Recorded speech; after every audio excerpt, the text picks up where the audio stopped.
Touch that engine and you're done here." The words cut through the hangar like cold steel, sharp enough to stop even the hum of overhead lights. And then came the laugh, low and dismissive, from General Robert Hayes as he stepped back with his arms crossed, boots echoing against the concrete floor. "But hey, fix it, and I might just marry you."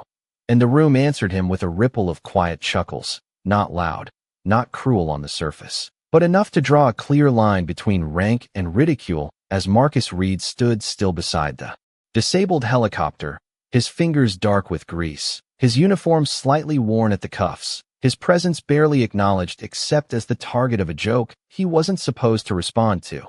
The smell of fuel hanging thick in the air, mixing with hot metal and the faint whine of a cooling turbine that had refused to restart for the past 40 minutes, while officers checked watches and mechanics avoided eye contact. Because everyone knew what was at stake: a rescue team grounded, a clock ticking, somewhere far beyond this hangar. But none of that seemed to belong to Marcus. Not yet. Not in the eyes of the men who outranked him, who saw only a recruit, a name stitched onto fabric, not a mind behind it. Not the years spent in a cramped garage on the edge of a quiet town where engines didn't come with manuals and failure wasn't an option, but a lesson learned in silence. And Marcus didn't look at the general, didn't answer the laughter. He just kept his gaze on the exposed engine panel, where wires and heat and pressure told a story most people never learned to read. His breathing slow, controlled, like he was somewhere else entirely, somewhere without ranks or expectations, just the steady rhythm of solving a problem that needed solving. Because the machine didn't care who you were, it only responded to what you knew. And behind him someone muttered under their breath, "He shouldn't even be near that," while another voice, quieter, edged with tension, added, "We don't have time for guesses." And the general glanced at his watch again, impatience tightening his jaw, the kind of impatience that came from being used to control, used to answers arriving when demanded. But the engine remained silent, stubborn, unyielding, and for a moment the laughter faded, replaced by something thinner, something closer to unease, as the reality of delay settled in, heavy and unspoken. And still Marcus didn't move, didn't speak, just listened, not to the men, but to the machine, to the faint ticking as heat dissipated, to the way the last failed ignition had coughed before dying, storing it all somewhere precise and quiet, until finally his hand shifted, just slightly, hovering near the open panel, not touching yet, just measuring, just understanding, as if crossing an invisible line no one else could see. And the hangar, once filled with low voices and passing jokes, began to thin into silence, not because anyone had ordered it, but because something in the air had changed, something subtle, like the moment before a storm breaks or a truth reveals itself. And even the general, though he wouldn't admit it, found his eyes returning to the recruit he had just dismissed, watching, waiting, as if the next move, however small, might mean more than anyone in that room was ready to say out loud. Marcus Reed had learned early that silence was not emptiness. It was preparation, and as the hangar settled into that uneasy quiet, his mind drifted somewhere far from the polished boots and pressed uniforms, back to a narrow garage with a sagging roof and a cracked concrete floor where summer heat would climb past 90 degrees and the air would smell of oil, rust, and something stubborn that refused to quit. His father's voice steady in the background, not loud, never rushed, just patient.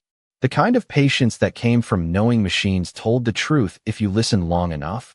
And Marcus had listened, not because he was told to, but because he had to, because every broken engine meant a missed paycheck. Every missed paycheck meant lights flickering at home, and there was no room for guessing, only understanding. And now standing in a military hangar thousands of miles from that place, nothing about the engine in front of him felt foreign, not the layout, not the tension in the lines, not the faint irregular tick that others ignored but that sat in his mind like a note out of tune. He could still hear it, even over the distant rumble of other aircraft preparing for departure. And behind him the weight of eyes grew heavier, not just watching, but judging, measuring him against a standard he had never been invited to meet. One officer shifted his stance, arms folded tighter. Another shook his head slightly, as if already writing the outcome before it happened. And General Hayes exhaled through his nose, a slow, controlled breath that carried impatience more than anger. the kind that said time was slipping and tolerance with it.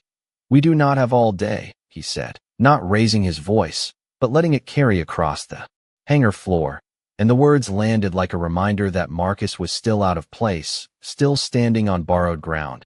But Marcus did not turn, did not answer, because the engine did not respond to rank. It responded to precision, and slowly, almost carefully, he crouched down, bringing himself level with the open panel, his hand hovering again before finally making contact, fingers brushing along the edge of a coupling, feeling the subtle vibration that had not fully settled, then moving to a line that had been tightened too far, just enough to restrict flow without anyone noticing at first glance. His movements unhurried, deliberate, as if each second spent understanding would save minutes later, and someone behind him let out a quiet scoff. "He is stalling." But another voice, softer now, replied, "No, look at him." Because there was something different in the way Marcus moved. Not rushed, not hesitant, just certain, and that certainty began to shift the air again, not into belief, not yet, but into curiosity that no one wanted to admit. And the general's gaze narrowed slightly, watching closer now, no longer amused, but not convinced either, caught somewhere between dismissal and doubt.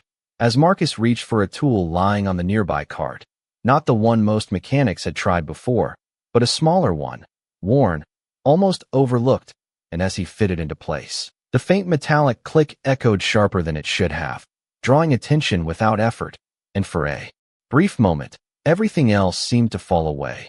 The ticking clock, the waiting officers, even the looming consequence of failure, leaving only a recruit, an engine, and a quiet understanding built long before anyone in that room had learned his name. The small wrench settled into place with a quiet precision that did not match the scale of the problem, and Marcus Reed tightened his grip just enough to feel the resistance push back through the metal, not forcing it, not rushing, but listening through his hands the way he had been taught, because engines spoke in pressure and hesitation long before they failed completely. And as he adjusted the coupling by a fraction, barely more than a quarter turn, the subtle vibration shifted, not gone, but different, like a note finally aligning with the rest of the chord, and he paused there, holding still, letting the machine respond, because every action demanded an answer, and behind him the silence deepened, no longer casual, no longer dismissive, but attentive in a way that made even the distant sounds of the bass feel farther away. And one of the senior mechanics stepped slightly closer without realizing it, drawn in by something he could not yet explain, his arms no longer crossed, his posture no longer closed, just watching, and Marcus reached again, this time tracing a line down to a secondary valve that had been overlooked. In the rush, its surface still warm, its alignment just slightly off, the kind of detail that hid in plain sight, missed not because it was complex, but because it required patience no one had been given, and he adjusted it slowly, carefully, until it settled into place with a soft click that seemed louder than it should have. And that was when the first shift happened, small but undeniable. The engine responded with a low internal hum, not a full ignition, not yet, but a sign, a signal that something inside had changed, and a murmur moved through the group behind him. Not words, just breath, just the sound of expectation rising where doubt had been. And General Hayes straightened slightly, his expression tightening, not in anger, but in focus, as if recalibrating what he thought he was seeing. Because this was no longer a recruit fumbling where he did not belong. This was something else, something measured, something controlled. And Marcus did not look back, did not acknowledge the shift, because he had not finished, because knowing what was wrong was only part of the work. Fixing it required follow-through, and he reached for the ignition panel, wiping his hand briefly against his pant leg to clear the grease before flipping the first switch, then the second, each motion deliberate, each step aligned with the rhythm in his head. The sequence he had built piece by piece from sound and feel and memory. And for a moment nothing happened, just the quiet, just the tension stretching thin across the hangar floor, and then a deeper sound emerged. A rolling vibration building from within the engine core, stronger this time, steadier, not fighting itself anymore, but moving in sync, and the overhead lights seemed to flicker in response. Or maybe it was just the way everyone blinked at once, caught between disbelief and realization, and one of the officers took a step forward, his voice low, almost uncertain. Is that? But he did not finish, because the answer was already there, rising in the sound of the engine finding its balance. And Marcus held his position for a second longer, listening again, confirming, making sure it was not temporary, not a fluke, but real, and only then did he make the final adjustment. A small correction that sealed the system into place, and the engine responded fully this time. Not with struggle, not with hesitation, but with a clean, powerful ignition that filled the hangar with a steady, controlled roar, and in that instant the line that had once separated him from everyone else in the room did not just blur, it disappeared, leaving behind only the undeniable fact that the recruit no one had trusted had just done what no one else could.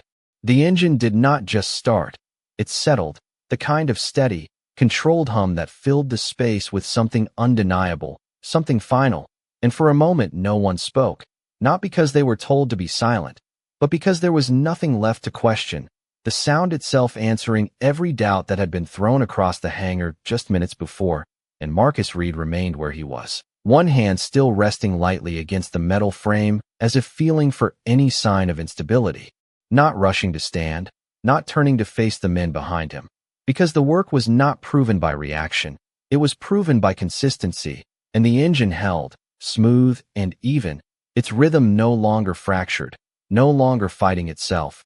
And that was when the shift became visible, not in the machine, but in the room.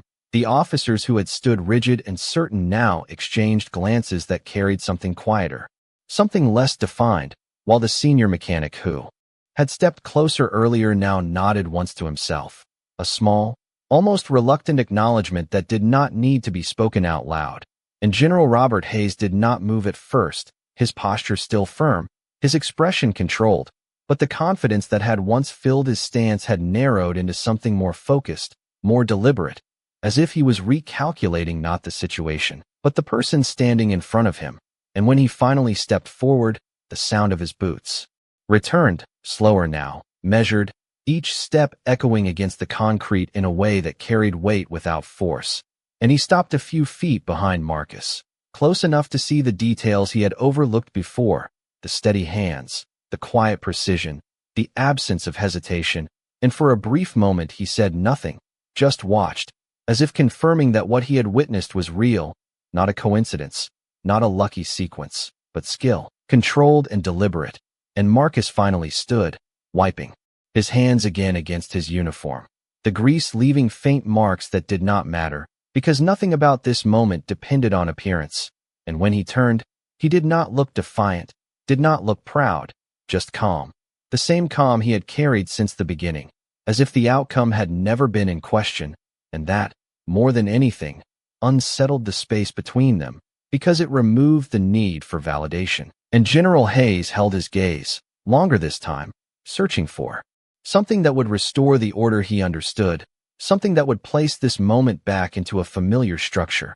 But there was nothing there except quiet certainty, and when he spoke, his voice was lower than before, stripped of its earlier edge. "Where did you learn to do that?" he asked, not as a challenge, not as a dismissal, but as a question that required a real answer, and Marcus did not rush to respond, not out of hesitation, but because the answer did not need to be complicated, and when it came, it was simple, steady, from someone who did not have rank, sir, but understood how things work, and the words settled between them without force, without accusation, just truth. And for the first time since the beginning of the day, General Hayes did not have an immediate reply, his silence stretching just long enough to be noticed, just long enough to shift the balance of the moment. And somewhere in the background the crew began moving again, the helicopter now ready, the mission back on track, but the energy had changed, no longer driven by command alone, but by something quieter, something earned. And as Marcus stepped back from the aircraft, giving space for the team to proceed, no one told him to move, no one directed him. They simply adjusted around him, the way people do when they recognize something they had missed before, and the laughter that had once filled the hangar did not return, replaced instead by a silence that carried far more meaning than any words that could have been said. The rotor blades began to turn slowly at first, cutting through the heavy air with a measured rhythm that matched the engine's steady pulse. And as the helicopter came back to life, the crew moved quickly, efficiently, each person stepping into their role without hesitation, because now there was no more time to question, no more time to debate what had already been proven, and Marcus Reed stepped aside just enough to clear the path. His presence no longer an obstacle, but not yet fully acknowledged as part of the system either, existing somewhere in between, and he watched as the final checks were called out, voices sharper now, focused, no longer carrying the earlier edge of dismissal, but something closer to urgency and respect for the task ahead. And the aircraft lifted slightly on its suspension, ready, waiting, and one of the officers paused as he passed Marcus, just for a second. A brief glance that held something unspoken, not quite an apology, not quite gratitude, but recognition, the kind that comes when assumptions fall apart too quickly to rebuild in the same shape. And then he moved on, because the mission did not wait for reflection, and the helicopter rose, slowly at first, then with growing confidence, the downdraft pushing against the concrete floor, stirring loose dust and scraps of paper in motion, and Marcus stood still through it, eyes steady, watching not the people, but the machine, listening for any irregularity, any sign that the balance might fail under real pressure. But the sound held, clean, controlled, exactly as it should be, and only when the aircraft cleared the hangar and disappeared into the open sky did he finally exhale, a breath so quiet it almost did not exist, because for him the moment had never been about being seen, it had been about getting it right. And behind him the hangar did not return to what it had been. The noise that followed was different, less casual, more grounded, as if something invisible had shifted the way everyone occupied the space, and General Robert Hayes remained where he was, his gaze fixed on the empty opening where the helicopter had just lifted, his posture unchanged but his stillness heavier now, carrying thought instead of certainty. And after a moment he turned, not sharply, not with command, but slowly, his eyes finding Marcus again, not as a target this time, but as a variable he had not accounted for, and he studied him, not openly, but enough to notice what had always been there, the quiet discipline, the absence of show, the focus that did not depend on audience, and a faint crease formed between his brows, not confusion, not anger, but something closer to realization that arrived too late to prevent the mistake, and he stepped forward again, closing the distance with a pace that felt different from before, less about authority, more about intent, and when he stopped, there was no laughter left, no trace of the earlier remark, just a measured silence that stretched between them, and though the room was filled with movement, with voices and tasks resuming, the space around the two of them felt separate, contained, like a moment still unfolding. While everything else moved on, and Marcus did not speak, did not shift his stance, he simply waited, not for permission, not for praise, but because that was what he had always done, hold steady until the next instruction, until the next problem, until the next moment required action, and for the first time, that stillness did not make him invisible, it made him undeniable. The hangar did not return to its old rhythm, not completely, because something quieter had taken its place, something that lingered in the way footsteps slowed when they passed Marcus Reed, in the way conversations lowered just enough to acknowledge him without turning it into a spectacle, and he stood near the edge of the open floor, no longer at the center of attention, yet no longer invisible either, caught in a space that felt unfamiliar, because recognition had never been part of his expectation, and he let his hands rest at his sides, the faint scent of oil still clinging to his skin, grounding him in something real while everything else seemed to shift around him. And across the hangar General Robert Hayes remained still for a moment longer, as if weighing something that did not come easily, his gaze not sharp now, not dismissive, but thoughtful in a way that carried weight without noise. And when he finally moved, it was not with the rigid certainty of command, but with a slower, more deliberate pace, each step measured as though he was choosing it rather than assuming it. And the distance between them closed again, but this time it did not feel like pressure. It felt like acknowledgement, quiet and unresolved, and Marcus did not straighten or brace. He simply remained as he was, steady, because there was nothing to prove anymore. And the sounds of the base filtered back in, distant engines, a radio call somewhere beyond the walls, the low murmur of activity continuing without pause, reminding everyone that the world outside this moment had not stopped.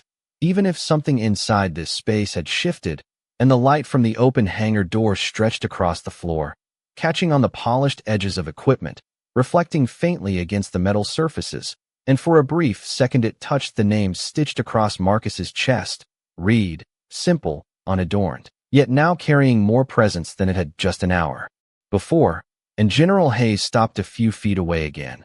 But this time he did not speak immediately, his silence different now, not empty, not dismissive, but searching, as if the words he needed did not come from rank or habit, and Marcus felt that pause without reacting to it, because he understood silence in a way that did not demand to fill it, and the two of them stood there as the hangar breathed around them, one shaped by years of command, the other by years of quiet work, and somewhere between them lay the moment that had just happened, not loud, not dramatic, but undeniable, and Hayes finally exhaled, a subtle shift that carried more meaning than any raised voice could, his shoulders lowering just slightly, the tension easing not because the situation required it, but because something inside him had adjusted, and when he looked at Marcus again, it was not as a superior assessing a subordinate, but as a man reconsidering a judgment he had made too quickly, and though no apology came, no formal acknowledgement yet, the absence of dismissal itself spoke louder than anything he had said before, and Marcus gave a small nod, not out of submission, but recognition of the moment as it was, complete without needing to be explained. And then he turned slightly, not walking away, not leaving, just shifting his position, back into the rhythm of the place, ready for whatever came next, because for him, the work had never ended with one success. It simply continued, steady and quiet, like the hum of an engine finally running the way it was meant to. The realization did not arrive all at once. It unfolded slowly, like something long buried finally rising to the surface. And General Robert Hayes felt it in the quiet more than anything else, in the absence of laughter, in the way no one rushed to fill the space with explanations or excuses, because there was nothing left to reinterpret, nothing left to control. The outcome stood on its own, steady and undeniable. And he turned his head slightly, looking not at Marcus Reed this time, but at the engine bay that had caused the delay, the same machine his senior staff had circled around for nearly an hour without resolution, and the contrast settled into his thoughts with a weight he could not dismiss, not because of the failure itself, but because of who had solved it, and why that had been overlooked, and he exhaled again, slower now, as if adjusting to a truth that did not fit the structure he had relied on for years. A structure built on rank, on experience, on visible authority, all the things that should have predicted competence, and yet none of those had mattered in the moment that counted, and that realization did not sit easily, not for a man who had spent his entire career trusting those markers, and he finally stepped closer once more, but this time there was no distance in his posture, no barrier of command in his stance, just a direct line of attention that held steady as he spoke again, his voice quieter, but clearer. You saw something no one else did, and it was not a question, it was a statement, one that acknowledged more than just the fix. It acknowledged the oversight, the gap that had allowed it to happen, and Marcus did not respond immediately, not because he needed time, but because he chose his words with the same care he applied to everything else, and when he did speak, it was simple, unembellished. I listened, sir. And the words carried no pride, no challenge, just fact. And that simplicity landed heavier than anything more elaborate could have, because it stripped the moment down to its core, removing rank, removing expectation, leaving only attention and understanding as the difference. And Hayes held that answer for a second, letting it settle, because it forced him to confront something deeper than a single mistake. It forced him to reconsider the lens through which he had judged capability, and around them the hangar continued to move, but more quietly now, as if everyone understood that something important was happening beneath the surface, something not announced, not declared, but shifting nonetheless. And Hayes gave a small nod, not the sharp gesture of command, but a measured acknowledgement that carried weight without display. And he glanced once more at Marcus's uniform, at the name he had not bothered to read before, and then back to his face, as if placing the two together for the first time. And in that moment the recruit was no longer just a position in the hierarchy. He was a person with skill, with presence, with something earned outside the lines of rank. And that recognition, quiet as it was, marked the turning point, not in the engine, not in the mission, but in the way one man saw another. And though nothing around them had visibly changed, the space between them had shifted completely, no longer defined by dismissal, but by a respect that had arrived without permission, without announcement, and without the need for anything more. The moment did not call for applause, and none came, because what had happened did not fit into the usual rhythm of recognition. It was quieter than that, deeper, something that settled into the bones of the room rather than rising above it.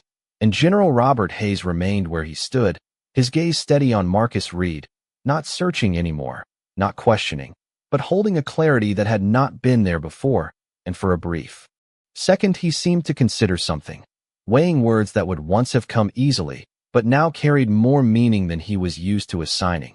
And when he finally spoke, it was not loud, not for the room, but direct, meant only for the man in front of him. "You should not have been overlooked," he said, and the sentence hung in the air with a quiet gravity, not framed as an apology, not softened with explanation, just stated as truth. And Marcus did not react the way others might have expected. There was no visible shift in his posture, no change in his expression, because acknowledgement had never been the goal. It was simply something that arrived after the work was done, and he gave a small nod, accepting the words without holding on to them, because for him the value had already been proven in action, not in what followed. And Hayes continued to watch him for a moment longer, as if recognizing that difference, that absence of need for validation, and it altered the way he stood, the way his shoulders settled, no longer carrying the rigid edge of command but something more grounded, more human. And he glanced briefly around the hangar, taking in the officers, the mechanics, the space that had witnessed the shift. And when his eyes returned to Marcus, there was a decision behind them, quiet but firm. "From now on," he said, measured, deliberate, "you report directly to my lead engineering team." And the words were not framed as a reward, they were framed as correction, a realignment of where Marcus belonged based on what he had shown, not what had been assumed. And a few heads turned at that, subtle movements, quick glances exchanged between those who understood what it meant, because placement in that unit was not casual. It was earned through years of proven work, and yet here it was, given not out of favoritism, but because it could no longer be denied. And Marcus absorbed the statement without outward reaction, just another small nod, steady, composed, because in his world the work would continue the same way it always had, regardless of where he stood. And Hayes held his gaze for a second longer before giving a slight nod of his own, an exchange that required no further words. And then he turned, stepping back into the flow of the hangar, his presence shifting once again into command, but not unchanged, not untouched by what had happened. And the space around Marcus adjusted once more, not dramatically, not all at once, but in small ways, in the way tools were handed to him without hesitation, in the way instructions were no longer repeated twice, in the way his presence no longer needed to be justified. And the hangar moved forward, the day continuing as it had to. But something fundamental had shifted beneath it all, something that would not reverse, because once seen clearly, it could not be unseen. And Marcus Reed, standing in the same place he had been before, now occupied it differently, not louder, not larger, but with a quiet authority that did not come from rank, only from truth. The hangar lights dimmed slightly as the afternoon stretched toward evening, casting longer shadows across the concrete floor, and the noise of the day softened into a steady rhythm of distant engines and measured footsteps, no longer chaotic, no longer tense, just consistent, like everything had found its place again. And Marcus Reed moved through it without drawing attention, his hands returning to smaller tasks, checking panels, tightening bolts, listening to machines that no longer resisted him, because for him the work had never been about moments. It had always been about continuity, about showing up the same way whether anyone noticed or not. And across the hangar, General Robert Hayes paused near the open doorway, his silhouette framed by the fading light outside. And for a moment he did not issue commands, did not call for updates. He simply stood there, watching the space he had commanded for years with a perspective that had shifted in a way he could not ignore, because something simple had disrupted something deeply ingrained. And it was not loud, not dramatic, but it stayed with him. The image of a recruit standing quietly where others had failed, not asking for permission, not asking to be seen, just doing the work with a clarity that had exposed more than a mechanical issue. And Hayes lowered his gaze slightly, the weight of that realization settling into something quieter, something that did not need to be spoken to be understood. And behind him the hangar continued, Marcus passing through the frame for just a second, his figure steady, unhurried, carrying a small toolkit as if nothing had changed, as if the moment had already passed for him. And in a way it had, because he was not holding on to it, not replaying it. He had already moved forward, already back into the rhythm that defined him. And that, more than anything, lingered in the air, the absence of ego, the absence of need for recognition, leaving only the work itself as the measure of who he was. And Hayes watched him go, not calling him back, not adding to what had already been said, because there was nothing left to correct in that moment. And sometimes the clearest acknowledgement was restraint, the choice to let truth stand without framing it. And as Marcus reached the far end of the hangar, the light caught his name once more. Read.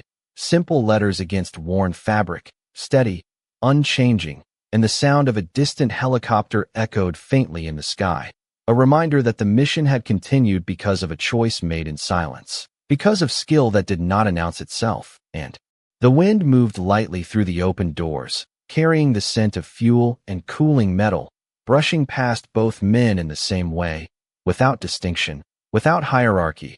And in that quiet, the difference that had once defined the space between them no longer held the same weight, replaced by something less visible but far more lasting. An understanding that did not need to be spoken again, because it had already settled into the only place that mattered, the way one man would see another. From that moment forward, not through rank, not through assumption, but through truth, steady and unshaken, like an engine finally running the way it was meant to.